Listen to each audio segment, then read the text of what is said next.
Oh my goodness! I'm at Harvard! Wow!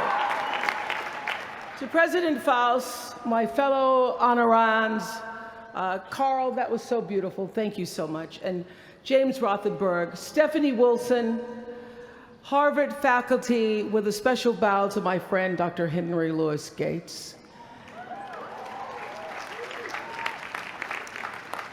All of you alumni, with a special bow to the class of '88 and your $115 million.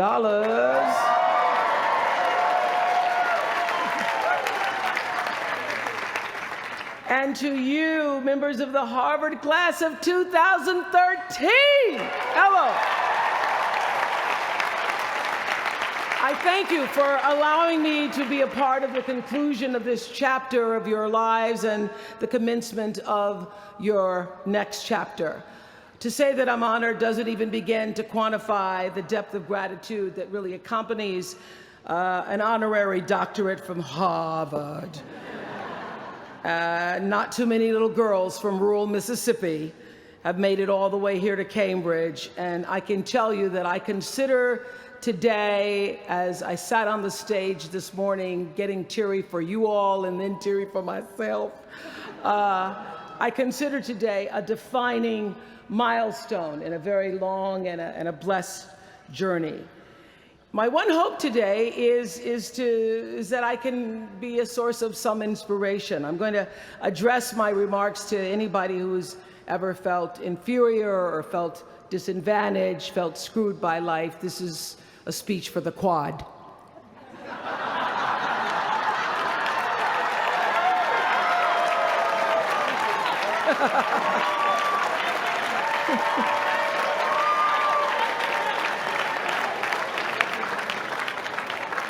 Actually, I was so honored. I wanted to do something really special for you. I wanted to be able to have you look under your seats and there would be free master and doctorate degrees, but I see you got that covered already. I will be honest with you, I felt a lot of pressure over the past few weeks to come up with something that I could share with you that you hadn't heard before, because after all, y'all went to Harvard, I did not. But then I realized that you don't have to necessarily go to Harvard to have a driven, obsessive, type A personality. But it helps. And while I may not have graduated from here, I admit that my personality is about as Harvard as they come. You know, my television career began unexpectedly. As you heard this morning, I was in the Miss Fire Prevention contest. That was when I was 16 years old in Nashville, Tennessee, and you had the requirement of having to have red hair in order to win up until the year that I entered. So they were doing the question and answer period, because I knew I wasn't going to win in the swimsuit competition. So during the question and answer period, the question came, "Why, young lady, what would you like to be when you grow up?" And by the time they got to me, all the good answers were gone. So I had seen Barbara Walters on the Today Show that morning, so I answered, "I would like to be a journalist. I would like to tell other people's stories in a way that makes a difference in their lives and the world." And as those words were coming out of my mouth, I went, "Whoa, this is pretty good. I would like to be a journalist. I want to make a difference." Well, I was on television by the time I was 19 years old. And in 1986, I launched my own television show with a relentless determination to succeed. At first, I was nervous about the competition, and then I became my own competition, raising the bar every year, pushing myself as hard as I knew. Sound familiar to anybody here? Eventually, we did make it to the top, and we stayed there for 25 years. The Oprah Winfrey Show was #1 in our time slot for 21 years. And I have to tell you, I became pretty comfortable with that level of success. But a few years ago, I decided, as you will at some point, that it was time to recalculate, find new territory, break new ground. So I ended the show and launched OWN, the Oprah Winfrey Network. The initials just worked out for me.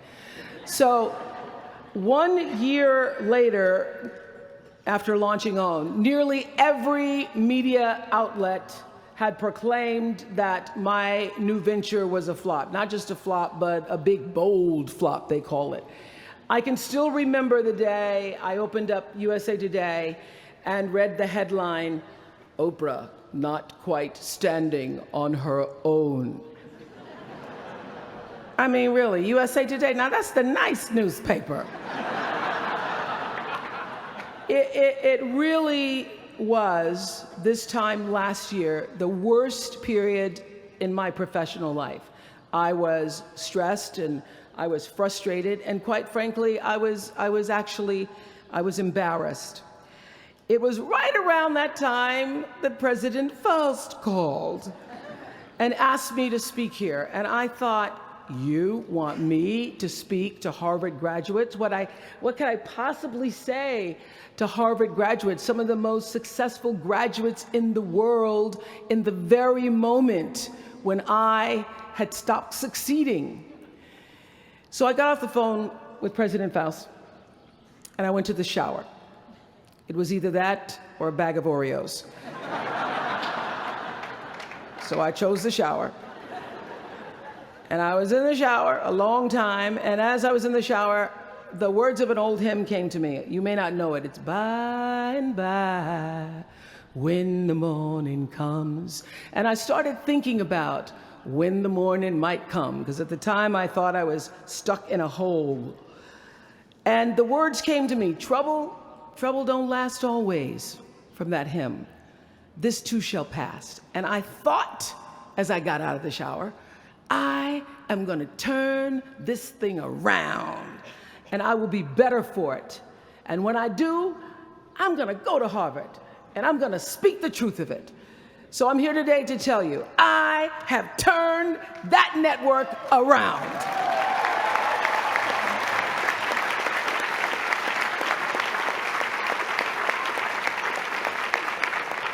And it was all because I wanted to do it by the time I got to speak to you all. So thank you so much. You don't know what motivation you were for me. Thank you. I'm even prouder to share a fundamental truth that you might not have learned even as graduates of Harvard, unless you studied the ancient Greek hero with Professor Naj. Professor Naj, who as we were coming in this morning said, "Please, Ms. Winfrey, walk decisively." I shall walk decisively. This is what I want to share.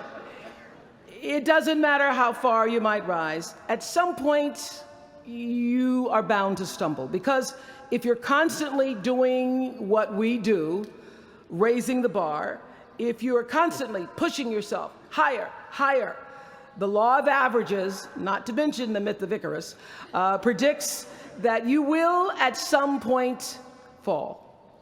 And when you do, I want you to know this, remember this, there is no such thing as failure. Failure is just life trying to move us in another direction. Now, when you're down there in the hole, it looks like failure. So this past year, I had to spoon feed those words to myself. And when you're down in the hole, when that moment comes, it's really okay to feel bad for a little while. Give yourself time to mourn what you think you may have lost. But then, here's the key. Learn from every mistake, because every experience, encounter, and particularly your mistakes are there to teach you and force you into being more of who you are. And then figure out what is the next right move. And the key to life is to develop an internal, moral, emotional GPS that can tell you which way to go. Because now and forevermore, when you Google yourself, your search results will read, Harvard 2013. And in a very competitive world, that really is a calling card, because I can tell you, as one who employs a lot of people, when I see Harvard, I sit up a little straighter and say, where is he or she? Bring them in. It's an impressive calling card that can lead to even more impressive bullets in the years ahead. Lawyer, senator, CEO, scientists, physicists, winners of Nobel and Pulitzer Prizes, or late-night talk show host. But the challenge of life, I have found, is to build a resume that doesn't simply tell a story about what you want to be, but it's a story about who you want to be. It's a resume that doesn't just tell a story about what you want to accomplish, but why. A story that's not just a collection of titles and positions, but a story that's really about your purpose. Because when you inevitably stumble and find yourself stuck in a hole, that is the story that will get you out. What is your true calling? What is your dharma? What is your purpose? For me, that discovery came in 1994 when I interviewed a little girl who had decided to collect pocket change in order to help other people in need. She raised $1,000 all by herself, and I thought, well, if that little 9-year-old girl with a bucket and a big heart could do that, I wonder what I could do. So I asked for our viewers to take up their own change collection, and in 1 month, just from pennies and nickels and dimes, we raised more than $3 million that we used to send one student from every state in the United States to college. That was the beginning of the Angel Network. And so what I did was I simply asked our viewers, do what you can wherever you are, from wherever you sit in life. Give me your time or your talent, your money if you have it, and they did. Extend yourself in kindness to other human beings wherever you can. And together we built 55 schools in 12 different countries and restored nearly 300 homes that were devastated by Hurricanes Rita and Katrina. So the Angel Network, I've been on the air for a long time, but it was the Angel Network that actually focused my internal GPS. It helped me to decide that I wasn't just going to be on TV every day, but that the goal of my shows, my interviews, my business, my philanthropy, all of it, whatever ventures I might pursue, would be to make clear that what unites us is ultimately far more redeeming and compelling than anything that separates me. Because what had become clear to me, and I want you to know, it isn't always clear in the beginning, because as I said, I've been on television since I was 19 years old. But around 94, I got really clear. So don't expect the clarity to come all at once, to know your purpose right away.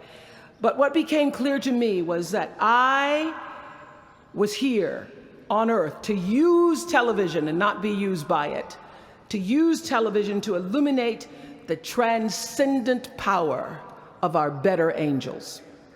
So this Angel Network, it didn't just change the lives of those who were helped, but the lives of those who also did the helping. It reminded us that no matter who we are, or what we look like, or what we may believe, it is both possible and, more importantly, it becomes powerful to come together in common purpose and common effort. I saw something on the Bill Maher show recently that so reminded me of this point. It was an interview with David and Francine Wheeler. They lost their 7-year-old son, Ben, in the Sandy Hook tragedy. And even though gun safety legislation to strengthen background checks had just been voted down in Congress at the time that they were doing this interview, they talked about how they refused to be discouraged. Francine said this. She said, "Our hearts are broken, but our spirits are not. I'm going to tell them what it's like to find a conversation about change that is love, and I'm going to do that without fighting them." And then her husband David added this. You simply cannot demonize or vilify someone who doesn't agree with you, because the minute you do that, your discussion is over, and we cannot do that any longer. The problem is too enormous.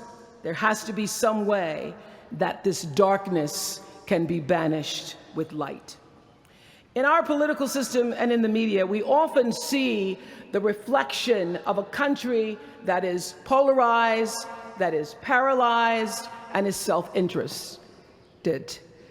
And yet, I know you know the truth. We all know that we are better than the cynicism and the pessimism that is regurgitated throughout Washington and the 24-hour cable news cycle. Not my channel, by the way.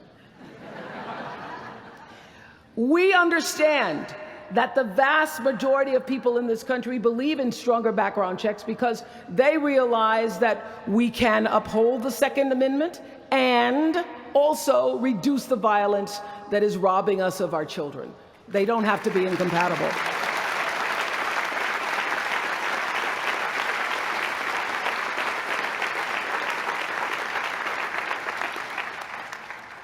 And we understand that most Americans believe in a clear path to citizenship for the 12 million undocumented immigrants who reside in this country, because it's possible to both enforce our laws and at the same time embrace the words on the Statue of Liberty that have welcomed generations of huddled masses to our shores. We can do both.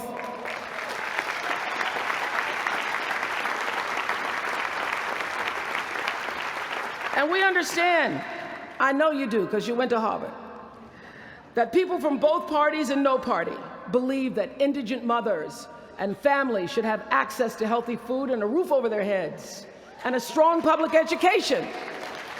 Because here in the richest nation on earth, we can afford a basic level of security and opportunity.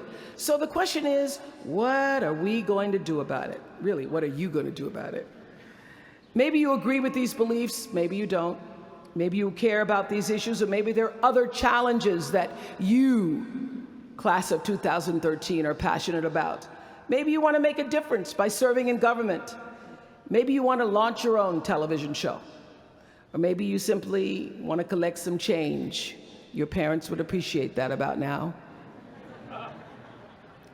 The point is, your generation is charged with this task of breaking through what the body politic has thus far made impervious to change. Each of you has been blessed with this enormous opportunity of attending this prestigious school. You now have a chance to better your life, the lives of your neighbors, and also the life of our country. When you do that, let me tell you what I know for sure. That's when your story gets really good. Maya Angelou always says, when you learn, teach. When you get, give. That, my friends, is what gives your story purpose and meaning. So you all have the power in your own way to develop your own angel network. And in doing so, your class will be armed with more tools of influence and empowerment than any other generation in history. I did it in an analog world. I was blessed with a platform that at its height reached nearly 20 million viewers a day. Now here in a world of Twitter and Facebook and YouTube and Tumblr, you can reach billions in just seconds. You're the generation that rejected predictions about your detachment and your disengagement by showing up to vote in record numbers in 2008. And when the pundits said, they talked about you, they said you'd be too disappointed, you'd be too dejected to repeat that same kind of turnout in the 2012 election, and you proved them wrong by showing up in even greater numbers. That's who you are. This generation, your generation, I know, has developed a finely honed radar for BS. Can you say BS at Harvard? The spin and phoniness and artificial nastiness that saturates so much of our national debate. I know you all understand better than most that real progress requires an authentic way of being, honesty, and above all, empathy. I have to say that the single most important lesson I learned in 25 years talking every single day to people was that there's a common denominator in our human experience. Most of us, I tell you, we don't want to be divided. What we want, the common denominator that I found in every single interview, is we want to be validated. We want to be understood. I've done over 35,000 interviews in my career. And as soon as that camera shuts off, everyone always turns to me and inevitably in their own way asks this question: was that okay? I heard it from President Bush. I heard it from President Obama. I've heard it from heroes and from housewives. I've heard it from victims and perpetrators of crimes. I even heard it from Beyonce and all of her Beyonce-ness. She finishes performing, hands me the microphone and says, "Was that okay?"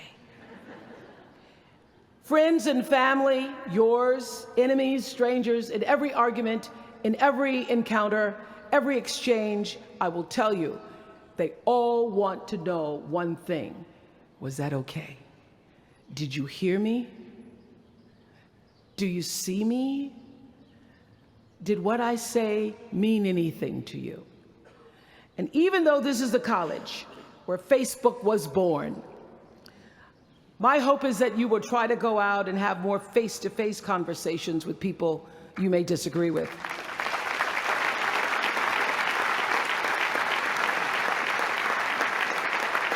That you'll have the courage to look them in the eye and hear their point of view, and help make sure that the speed and distance and anonymity of our world doesn't cause us to lose our ability to stand in somebody else's shoes and recognize all that we share as a people. This is imperative for you as an individual and for our success as a nation. There has to be some way that this darkness can be banished with light, says the man whose little boy was massacred on just an ordinary Friday in December. So whether you call it soul or spirit or higher self, intelligence, there is, I know this, there's a light inside each of you, all of us, that illuminates your very human beingness if you let it. And as a young girl from rural Mississippi, I learned long ago that being myself was much easier than pretending to be Barbara Walters. Although when I first started, because I had Barbara in my head, I would try to sit like Barbara, talk like Barbara, move like Barbara. And then one night I was on the news, reading the news, and I called Canada, Canada. And that was the end of me being Barbara. I cracked myself up on TV, couldn't stop laughing, and my real personality came through. And I figured out, oh gee, I can be a much better Oprah than I could be a pretend Barbara. I know that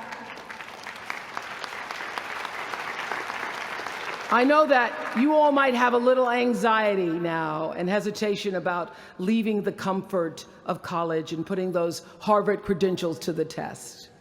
But no matter what challenges or setbacks or disappointments you may encounter along the way, you will find true success and happiness if you have only one goal. There really is only one, and that is this: to fulfill the highest, most truthful expression of yourself as a human being. You want to max out your humanity by using your energy to lift yourself up, your family, and the people around you. Theologian Howard Thurman said it best. He said, "Don't ask yourself what the world needs. Ask yourself what makes you come alive, and then go do that. Because what the world needs is people who have come alive." The world needs people like Michael Stolzenberg from Fort Lauderdale, When Michael was just 8 years old, Michael nearly died from a bacterial infection that cost him both of his hands and both of his feet. And in an instant, this vibrant little boy became a quadruple amputee, and his life was changed forever. But in losing who he once was, Michael discovered who he wanted to be. He refused to sit in that wheelchair all day and feel sorry for himself. So with prosthetics, he learned to walk and run and play again. He joined his middle school lacrosse team. And last month, when he learned that so many victims of the Boston Marathon bombing would become new amputees, Michael decided to banish that darkness with light. Michael and his brother Harris created MikeysRun.com to raise $1 million for other amputees by the time Harris runs the 2014 Boston Marathon. More than 1,000 miles away from here, these two young brothers are bringing people together to support this Boston community the way their community came together to support Michael. And when this 13-year-old man was asked about his fellow amputees, he said this: first, they will be sad. They're losing something they will never get back. And that's scary. I was scared. But they'll be okay. They just don't know that yet. We might not always know it. We might not always see it or hear it on the news or even feel it in our daily lives. But I have faith that no matter what, class of 2013, you will be okay. And you will make sure our country is okay. I have faith because of that 9-year-old girl who went out and collected the change. I have faith because of David and Francine Wheeler. I have faith because of Michael and Harris Stolzenberg. And I have faith because of you, the network of angels sitting here today. One of them, Khadijah Williams, who came to Harvard 4 years ago. Khadijah had attended 12 schools in 12 years, living out of garbage bags amongst pimps and prostitutes and drug dealers, homeless, going into department stores, Walmart in the morning to bathe herself so that she wouldn't smell in front of her classmates. And today she graduates as a member of the Harvard class of 2013.